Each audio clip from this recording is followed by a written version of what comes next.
Guys, তো আজকে আবার চলে এসেছি ছোট একটা মিনি ব্লগ নিয়ে। তো আজকে কি রান্না করব সেটা দেখানোর জন্য। দেখো আজকে রান্না করব, এটা হলো পালং শাক, এটা পনির। তো আজকে করব পালক পনির। এই যে দেখো পালং শাকগুলোকে বেছে নিচ্ছি, দিয়ে পালং শাকগুলোকে সিদ্ধ করব, দিয়ে করব পালক পনির।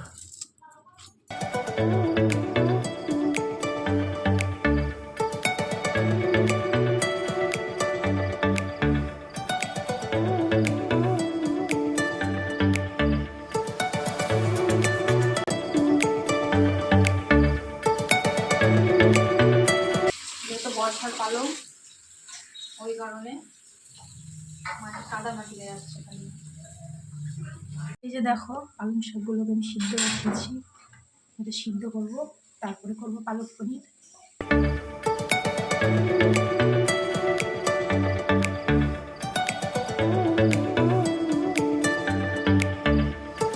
এখানে আমি পালক পনির করার জন্য নিয়ে নিয়েছি টমেটো, আর এই যে দেখো কাঁচা লঙ্কা, আদা, পেঁয়াজ, রসুন, জিরে, এগুলো সব আমি এখন মিক্সিতে পিষবো।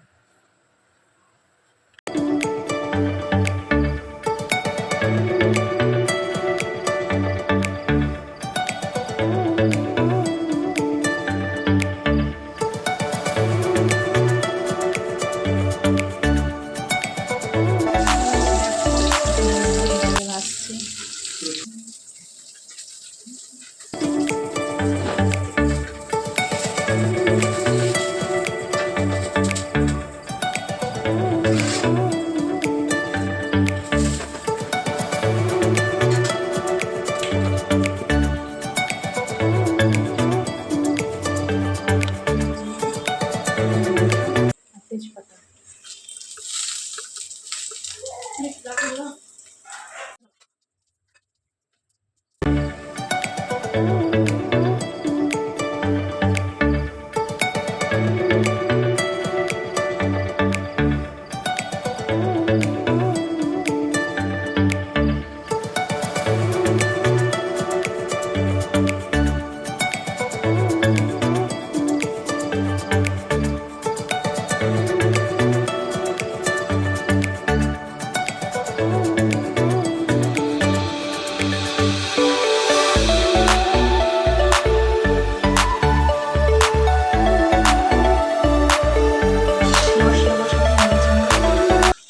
পালং শাকগুলো আমি পিছিয়ে নিয়েছি সিদ্ধ করে, এটার মধ্যে দিয়ে দেবো।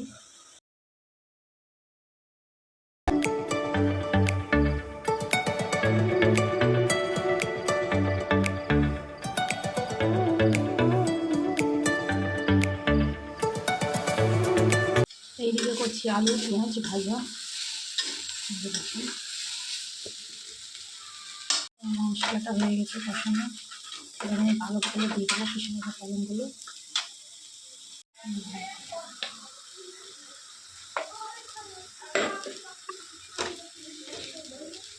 আমি পনিরগুলো দিয়ে দিয়েছি, আমি এখন গরম মশলা দিয়ে নামিয়ে নেব। খুবই সহজ রেসিপিটা, তোমরা চাইলে বাড়িতে তোমরা ট্রাই করে দেখতে পারো। খুবই সহজ, খেতে তো অসাধারণ লাগে একদম।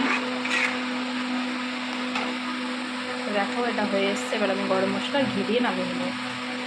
তো আজকের ব্লগটা এখানে শেষ করছি, আবার পরের ব্লগে আজকের জন্য টাটা। তোমরা পালক করে অবশ্যই কমেন্ট করে আমাকে জানাও কেমন হয়েছে, খেতে তোমরা বাড়িতে বানিয়ে ট্রাই করে দেখো। তো আজকের জন্য টাটা।